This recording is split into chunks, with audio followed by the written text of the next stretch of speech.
believe that sex is marriage. Okay, I got this from the Bible.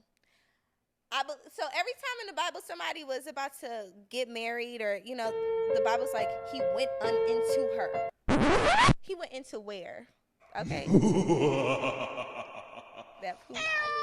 Okay. So that's where he went, and then they were married.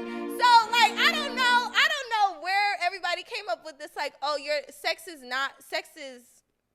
fornication is sex before marriage. No, fornication is the sexual objectification of somebody's body. So if I'm using somebody's body as a means to an end, like I'm using somebody's body just to like get off. I'm using somebody's body because I want to get this job. Like I'm using this because I want this money. I'm using this person's body because I want to have a baby so that he can get trapped so he can pay me child support. Like that's all fornication. We're not honoring the divinity of a person's body, right? But when you have sex with somebody, you are entering into this like spiritual covenant. That's what I believe.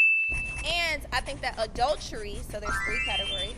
I think adultery is when you have sex with somebody else outside of the covenant that you had with the original person.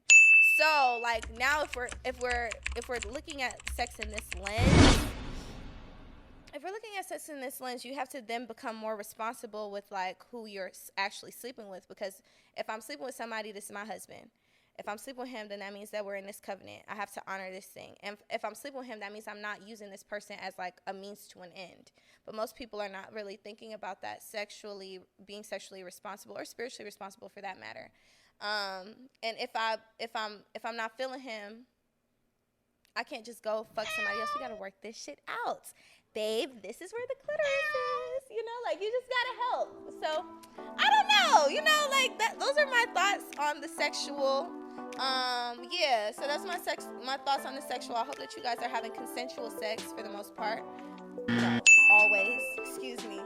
Have consensual sex always. All the time, every time. Okay? Shit.